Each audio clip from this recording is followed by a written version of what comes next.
പാലക്കാട് UDF-ന്റെ വിജയമുണ്ടാകുന്നു. ആ UDF-ന്റെ വിജയാനന്തരമുള്ള പാലക്കാട് നഗരഹൃദയത്തിൽ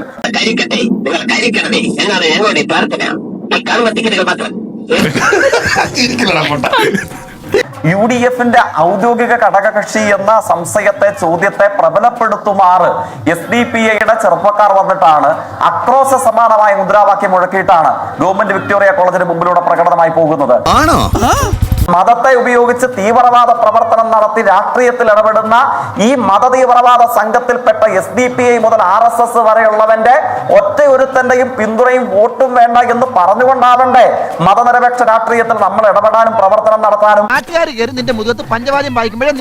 ഇതിന്റെ മുമ്പിൽ നട്ടല് വളച്ച് മുട്ടിലിഴഞ്ഞ് വിളക്ക് കൊളുത്താനും കാവൽക്കാരും പിടുങ്ങാനും നല്ല രാഷ്ട്രീയമാണ്, നല്ലൊരു ഐഡിയൽ രാഷ്ട്രീയമാണ് ജെ കെ പറയുന്നത്. ജെ കെ നല്ല ഐഡിയൽ രാഷ്ട്രീയമാണ്. പക്ഷേ ജെ.കെ ഒരുപാട് ഭൂതകാലത്തൊന്നുമല്ല. ഇപ്പം പി മുജീബുർ റഹ്മാൻ CPM-നെ വെല്ലുവിളിച്ച് നിങ്ങൾക്ക് ജമാഅത്തിന് ബന്ധമില്ല ചോദിക്കാൻ പറ്റുന്നത് എന്തുകൊണ്ടാണ്? കാലത്തോളം ജമാഅത്തെ ഇസ്ലാമി നിങ്ങൾക്ക് പിന്തുണ നൽകിയവരാണ്, നിങ്ങൾക്ക് ദീർഘകാലങ്ങളിൽ വോട്ട് നൽകിയവരാണ്, നിങ്ങൾ അവരെ പുകഴ്ത്തിയവരാണ്, നിങ്ങൾ അവരുടെ അമീറുമായി കൂടിക്കാഴ്ച നടത്തിയവരാണ്, നിങ്ങൾ അവരുടെ വോട്ട് വാങ്ങുകയും നിങ്ങൾ അവരെ വാഴ്ത്തി നിങ്ങളുടെ പാർട്ടി മുഖപത്രത്തിൽ ലേഖനം എഴുതിയ പാർട്ടിയാണ്. ഇത് വടി കൊടുത്ത് അടി വാങ്ങുന്ന പരിപാടിയാണല്ലോ ബാബു. എന്നിട്ട് നിങ്ങൾക്ക് പിന്തുണ തരുമ്പോൾ ഇവരൊക്കെ നല്ല കുട്ടികൾ, നിങ്ങൾക്ക് പിന്തുണ ഇല്ലെങ്കിൽ അവർ ആഗോള ഭീകരവാദികൾ. ഇത് ഇരട്ടത്താപ്പല്ലേ? ഈ ഐഡിയൽ രാഷ്ട്രീയം പറയാനുള്ള അവകാശം CPM-നുണ്ടോ ജെ.കെ?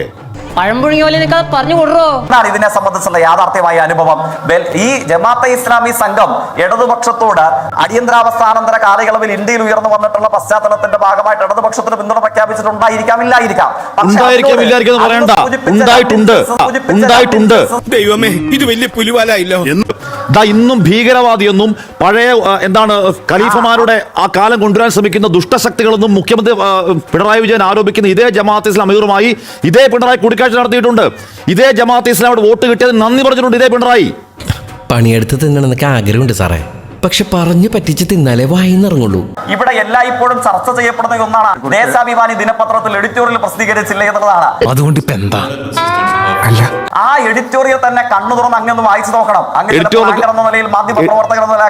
തെരഞ്ഞെടുപ്പ് ശ്രദ്ധേയമായ 2 തീരുമാനങ്ങൾ എന്ന് പറയുന്ന ജമാഅത്തെ ഇസ്ലാമി വാഴ്ത്തുകയാണ്, എഡിറ്റോറിയൽ വാഴ്ത്തുകയാണ്. കോൺഗ്രസിന്റെ മുഖപത്രത്തിലോ BJP-യുടെ മുഖപത്രത്തിലോ ജമാഅത്തെ ഇസ്ലാമി വാഴ്ത്തി എഡിറ്റോറിയൽ കാണിക്കാവോ? ജമാഅത്തെ ഇസ്ലാമി വാഴ്ത്തി എഡിറ്റോറിയൽ എഴുതിയ ഏക പാർട്ടി നിങ്ങളുടെ പാർട്ടിയാണ്. ജെക്സി തോമസ് എന്താ ഉറക്കം വരുന്നു.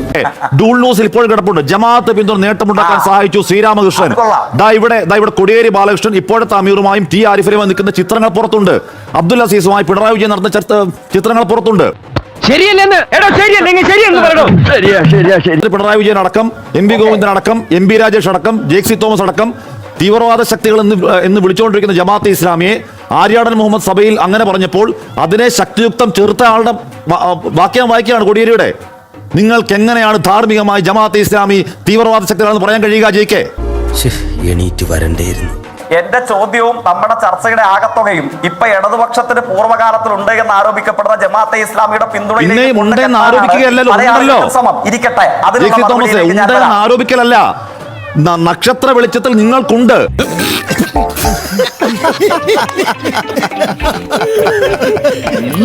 നിങ്ങൾ വോട്ട് വാങ്ങിയവരാണ്. ആ വോട്ട് വാങ്ങിയതിന് ഈ മുഖ്യമന്ത്രി നന്ദി പറഞ്ഞതാണ്. നിങ്ങൾ അതിന്റെ അമീറുമായി കൂടിക്കാഴ്ച നടത്തിയവരാണ്. പൂർവ്വകാലത്തിൽ നിങ്ങൾക്ക് രാഷ്ട്രീയ ബന്ധമുള്ളവരാണ് ജമാഅത്തുമായി ജെ.കെ. എന്നിട്ട് പിന്നെ പറയാണ് ഉണ്ടെന്നും ഇല്ലെന്നും ആരോപിക്കാന്ന്. അല്ല, അങ്ങയുടെ ഭാഗം പറഞ്ഞല്ലോ. അങ്ങയുടെ സ്റ്റാൻഡ് അങ്ങ് ഇപ്പൊ 2 തവണ ആവർത്തിച്ചു. താങ്കൾക്ക് കാണാമെങ്കിൽ ഈ സ്ക്രീനിൽ കാണുന്നുണ്ട്. ഇന്ന് ആഗോള വർഗീയ ശക്തി എന്ന് ജമാഅത്തെ ഇസ്ലാം വിളിച്ച അതേ അമീറുമായി ഇതേ പിണറായി നടന്ന കൂടിക്കാഴ്ചയുടെ ദൃശ്യങ്ങൾ. കൂടിക്കാഴ്ച രമേശ് ചെന്നിത്തല ആരോപണം ഉന്നയിച്ചു. അന്ന് പിണറായി ചോദിച്ചു, ജമാഅത്തിന്റെ നേതാക്കൾ വന്ന് കണ്ടപ്പോൾ നിങ്ങൾക്ക് എന്തിനാണ് ഇത്ര വേവലാതി? അന്ന് ജമാഅത്തിന് വേണ്ടി ബാറ്റ് ചെയ്തത് നിങ്ങളാണ് ജെ.കെ. എന്ന് നിങ്ങൾക്ക് പിന്തുണ പിൻവലിച്ചപ്പോ അവർ മഹാഭീകരവാദികളല്ലേ? ഞാൻ ഇങ്ങനൊരു ദുരന്തനായി പോയി. എനിക്ക് മറുപടി പറയാൻ അവസരം നൽകുമോ? അതോ അങ്ങയുടെ തന്നെ ഗിരിപ്രഭാഷണം തുടർന്ന് ഞാൻ ഇത് കേൾക്കണോ? എന്താ വേണ്ടേ? അല്ല, അങ്ങയുടെ ഗിരിപ്രഭാഷണം തുടങ്ങോളൂ. എന്റെ ഭാഗം അങ്ങയുടെ ചോദ്യത്തോടുള്ള എന്റെ പ്രതികരണം പറയാൻ 2 തവണ ആരംഭിച്ചപ്പോഴും അങ്ങ് ഒരേ കാര്യം ഇപ്പോഴത്തെ തവണ കൂടി 3ാമത്തെ തവണ അങ്ങയുടെ PCR സംശയം ചോദിച്ചാൽ മതി. 3ാമത്തെ തവണ ഒരേ കാര്യം ആവർത്തിക്കുകയാണ്. നിന്നെ ഈ പരിസരത്ത് ഞാൻ അടുപ്പിക്കില്ല. ആ എഡിറ്റോറിയലിന്റെ 4ാമത്തെ പാരഗ്രാഫിന്റെ തുടക്കവാചകം എന്താണെന്ന് ഞാൻ വായിച്ചു കേൾപ്പിക്കാം. അങ്ങയുടെ സ്ക്രീനിൽ സൗകര്യം ഉണ്ടെങ്കിൽ അങ്ങ് കാണിച്ചാൽ മതി. ഇതാണോടാ നീ കണ്ടുപിടിച്ച ആനക്കാര്യം? വാഴ്ത്തിപ്പാടലിന്റെ ഇടതുപക്ഷ ടോൺ പ്രേക്ഷകരൊന്ന് കേട്ടുകൊള്ളാം എങ്ങനെയാണെന്ന് കേട്ടോ. ലോകത്തെവിടെയും ഉണ്ടാകുന്ന സംഭവങ്ങളായാലും പ്രശ്നങ്ങളായാലും സ്വന്തം ഇസ്ലാമിക വീക്ഷണത്തിലൂടെ മതത്തിലൂന്നി നിന്നും മാത്രം വീക്ഷിക്കുകയും നിരീക്ഷണങ്ങൾ നടത്തുകയും ചെയ്യുന്ന സംഘടനയാണ് ജമാഅത്തെ ഇസ്ലാമി. ഈ അറിവ് എവിടെ നിന്ന് കിട്ടി? എഡിറ്റോറിയൽ എന്തിനാ? പാർട്ടി മുഖപത്രത്തിലെ എഡിറ്റോറിയൽ എന്തിനാ? നിങ്ങൾക്ക് ജമാഅത്തെ ഇസ്ലാമി പിന്തുണ നൽകി. അന്ന് വർഗീയ പ്രസ്ഥാനമാണ്, അന്ന് ആഗോള ഭീകര പ്രസ്ഥാനമാണ്, അതുകൊണ്ട് ഈ വോട്ട് ഞങ്ങൾക്ക് വേണ്ട എന്ന് പറഞ്ഞ ധൈര്യം കാണിച്ചോ ജയിക്കുന്ന പാർട്ടി? ഇല്ല. അന്ന് അത് വാങ്ങി പെട്ടിയിലിട്ടു, അന്ന് അത് വാങ്ങി പെട്ടിയിലിട്ടു, അന്ന് പുകഴ്ത്തിപ്പാടി.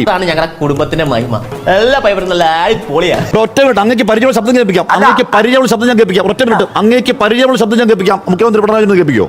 ശബ്ദത്തിലേക്ക് പോകണ്ട. അങ്ങേക്ക് പരിചയമുള്ള ശബ്ദം ഞാൻ കേൾപ്പിക്കാന്നേ. ശബ്ദം കേൾപ്പിക്കാം, ശബ്ദം കേൾപ്പിക്കാം, ശബ്ദം കേൾപ്പിക്കാവുന്നേ. വേണ്ട, കണ്ടാത്തോണ്ട.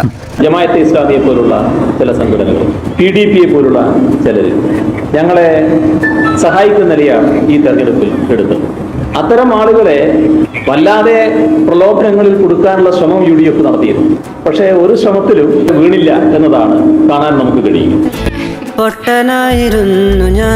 എന്നാൽ ഇന്ന് ആഗോള ഭീകരശക്തികളായ ജമാഅത്തെ ഇസ്ലാമി 2006 നൽകിയ സഹായത്തെ നന്ദിപൂർവ്വം സ്മരിക്കുകയാണ് വാർത്താ സമ്മേളനത്തിൽ പിണറായി വിജയൻ. അന്നിവർ ഭീകരവാദികളല്ലേ? അന്നിവർ റിവൈവലിസ്റ്റുകളല്ലേ? അന്നിവർ ഖലീഫുമാരുടെ പഴയകാലം കൊണ്ടുവരാൻ ശ്രമിക്കുന്ന ഇസ്ലാമിക മതരാഷ്ട്രവാദികളല്ലേ? ഇരട്ടത്താപ്പിന് പരിധിയില്ല ജയിക്കെ. വല്ല കാര്യമുണ്ടോ? എന്തിനാണ് ഇങ്ങനെ ഇല്ലാന്ന് നടക്കണേ? ആദ്യം പറഞ്ഞു തുടങ്ങിയത് എഡിറ്റോറിയലിനെ സംബന്ധിച്ചാണ്. ആ എഡിറ്റോറിയലിലെ വാക്കാണ് ഞാൻ വായിച്ചു കേൾപ്പിച്ചത്. 1996 ഏപ്രിൽ മാസം 22 തിങ്കളാഴ്ച എഡിറ്റോറിയൽ എന്തിനാ? ജെയ്സി തോമസ് എഡിറ്റോറിയൽ എന്തിനാ? എഡിറ്റോറിയൽ ശ്രദ്ധേയമായ തീരുമാനം എന്താണ്? ഇംഗ്ലീഷ് ആയതുകൊണ്ട് എനിക്കൊന്നും മനസ്സിലായില്ല. ഇടതുപക്ഷത്തിന് പിന്തുണ നൽകാനുള്ള ജമാഅത്തെ ഇസ്ലാമിയുടെ തീരുമാനത്തെ ശ്ലാഘിക്കലല്ലേ എഡിറ്റോറിയൽ? ശ്രദ്ധേയമായ 2 തീരുമാനങ്ങൾ. ഏത് തീരുമാനമാണ്? നിങ്ങൾ ഇപ്പോൾ പറയുന്ന വർഗീയ ശക്തികളായ ജമാഅത്തെ ഇസ്ലാമി ഇടതുപക്ഷത്തിന് പിന്തുണ നൽകിയ തീരുമാനം. ജയിക്ക് ഇരട്ടത്താപ്പിന് പരിധിയില്ലേ? അവൻ പൊട്ടന് വെളിവില്ലാതെ ഓരോന്ന് പറഞ്ഞതാ. ആണോ? ആ എഡിറ്റോറിയൽ നിങ്ങൾ ഇനി എന്ത് പറഞ്ഞു ആയിക്കോട്ടെ, പാർട്ടിയുടെ മുഖപത്രത്തിൽ ഒരു എഡിറ്റോറിയൽ എന്ന് പറഞ്ഞാൽ പാർട്ടി നിലപാടാണ്. നിങ്ങളുടെ പാർട്ടിക്ക് നൽകിയ പിന്തുണയെ ശ്ലാഘിക്കുന്നു. എന്താണ് 2 ശ്രദ്ധേയമായ തീരുമാനങ്ങൾ? ഒന്നെന്താണ്? ജമാഅത്തെ ഇസ്ലാമിയുടെ പിന്തുണ, ഒന്ന് KCBCയുടെ പിന്തുണ അല്ലേ? ജെക്ക് ആ എഡിറ്റോറിയൽ എന്തെഴുതിയാൽ എന്ത് പ്രസക്തി? വേണ്ടാത്ത പണിക്ക് വല്ലതും പോയാൽ ഇടിച്ചതിന്റെ പരിപ്പളക്കം മനസ്സിലായോ? ആടിപ്പുകഴ്ത്തലിന്റെ ഇടതുപക്ഷ മോഡലല്ലേ നിങ്ങൾ കേട്ടത്? ലോകത്തെവിടെ പ്രശ്നങ്ങളും സംഭവങ്ങളും ഉണ്ടാകുമ്പോഴും ഇസ്ലാമിക മതവീക്ഷണത്തിലൂടെ മാത്രം അതിനെ കാണുന്ന തീവ്രവാദ സ്വഭാവമുള്ള സംഘടനയാണ് ജമാഅത്തെ ഇസ്ലാമി. തീവ്രവാദ സ്വഭാവമുള്ള സംഘടന എഡിറ്റോറിയൽ എഴുതിയ ദേശാഭിമാനിയിൽ 2006 നൽകിയ പിന്തുണയ്ക്ക് നന്ദി പറയുകയാണ് പിണറായി വിജയൻ. എന്താ കാര്യം? പിണറായി വിജയൻ പറയുകയാണ്, മുസ്ലിം സംഘടനകത്തെ ജമാഅത്തെ ഇസ്ലാമി, PDP പോലുള്ള സംഘടനകൾ ഞങ്ങൾക്കൊന്ന് കൂട്ടുനിന്നു. ഒരുപാട് പ്രലോഭനങ്ങൾ ഉണ്ടായി. ഈ മഹാന്മാരും മഹതികളും ആ പ്രലോഭനങ്ങളിൽ വീണില്ല. വാഴ്ത്തിപ്പാടലല്ലേ ജയിക്കേ? നിങ്ങളൊരു മണ്ടനായി പോയല്ലോ. ഇനിയും വേണോ? പാലിൽ പോകുന്നത് പറഞ്ഞത് വേണോ? ഇനിയും വേണോ? എത്ര നേതാക്കൾ ഈ ജമാഅത്തെ ഇസ്ലാമിയെ പുകഴ്ത്തിയതിന്റെ രേഖാപരമായ തെളിവില്ലേ ജയിക്കേ? എല്ലാം അങ്ങ് ഇല്ലാതാവോ നിങ്ങൾ പറഞ്ഞ? ഇനി രക്ഷയില്ല. ഒന്ന് സബ്സ്ക്രൈബ് ചെയ്തിട്ട് പോടാ.